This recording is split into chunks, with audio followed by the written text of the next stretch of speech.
Do you know who the biggest drug cartel in history was? It's not your usual suspects. If you guessed the Sinaloa cartel in Mexico or the Medellin cartel in Colombia, you're close, but still wrong. The story of the biggest cartel is so sinister that it left a country scarred for generations to come. Follow along as we go back to the 19th century to uncover the startling truth behind the dealings of the British Crown and the East India Company, the masterminds behind the biggest empire built on addiction and exploitation of the Chinese people. Opium, an alluring narcotic made from the young seed pods of the poppy plant, has its roots in the beautiful lands of present-day Turkey. Its fascinating effects were first introduced to the Far East when adventurous Turkish and Arab traders sailed to China in the late 6th or early 7th century CE. At first, people ingested it orally for its soothing and pain-relieving properties, but its use was not widespread until an unexpected event took place. In the 17th century, the alluring practice of tobacco smoking traveled from the shores of North America to the vast landscapes of China. This cultural exchange brought about a significant change as opium smoking quickly captivated the Chinese people, gaining immense popularity across the nation. As the demand for opium soared, a troubling problem emerged. Addiction to the drug spread throughout Chinese society. In the early years of the esteemed Qing dynasty, the opium trade boomed, leading to a rapid influx of the substance and widespread addiction. The situation became so alarming that the wise and prudent Yongzheng Empire had to step in and take action in 1729. In an effort to combat the devastating impact, he issued a decree banning the sale and smoking of opium. However, despite the emperor's courageous endeavors, the allure of this captivating substance persisted, and the opium trade proved resilient to all attempts of banning it.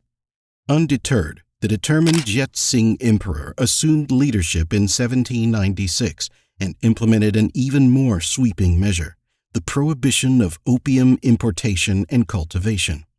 Sadly, the hold of the opium trade proved unyielding, and its influence continued to spread throughout Chinese society, flourishing secretly in the shadows.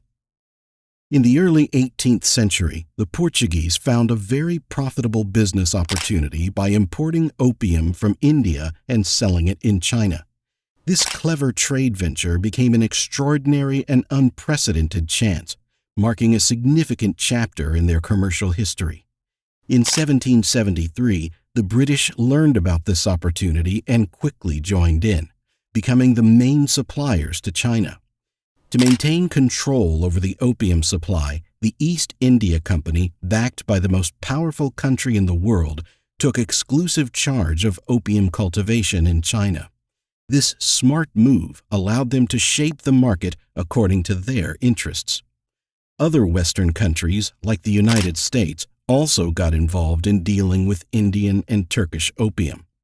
This trade arose due to an imbalance in trade between Europe and China. Europeans wanted Chinese tea, silks, and porcelain, but China didn't have a desire for European goods. As a result, Europeans had to pay with gold and silver. The opium trade provided a way to balance this trade deficit. The constant demand from Chinese addicts, fueled by Western imports, allowed Europeans to obtain Chinese goods without depleting their precious metals. It was a unique solution that maintained profitable trade between Europe and China. However, as the opium trade grew, so did the consequences for China, with addiction and societal disruptions escalating. At the time, the East India Company came up with a clever plan to defy China's ban on opium. They used country traders as undercover agents, licensed to transport goods from India to China.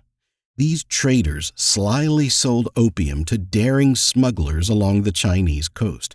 The profits from these secret sales in the form of gold and silver were then given back to the East India Company. The mastermind behind this operation made sure the precious metals obtained in China were used to buy highly profitable goods for England. Over time, this audacious enterprise grew into a highly lucrative empire. Initially, the opium import was modest, with about 200 chests in 1729, but it rapidly surged to 1,000 chests by 1767 and eventually reached an astonishing 10,000 chests per year between 1820 and 1830. Each chest weighed around 140 pounds, depending on where it came from. As the opium trade expanded, it started to favor Britain over China. By 1838, an astounding 40,000 chests of opium were secretly imported into China annually, causing a significant shift in the balance of payments between the two nations. This opium distribution network spread across China, often with the quiet cooperation of corrupt officials. However, the thriving trade had its dark consequences. The widespread use of opium led to a surge in addiction, affecting not only common people, but also reaching the imperial troops and officials. The impact of this addiction epidemic began to affect society, revealing the immense power the opium trade held in this curious period of history. During the 19th century, the pressing issue of widespread opium addiction escalated in China, leading to considerable socioeconomic disruptions. To address this, the Qing dynasty attempted to restrict opium. One notable effort involved destroying more than 20,000 chests of opium stored by British merchants in Canton in 1839. However, Western countries, especially Britain, resisted China's enforcement measures.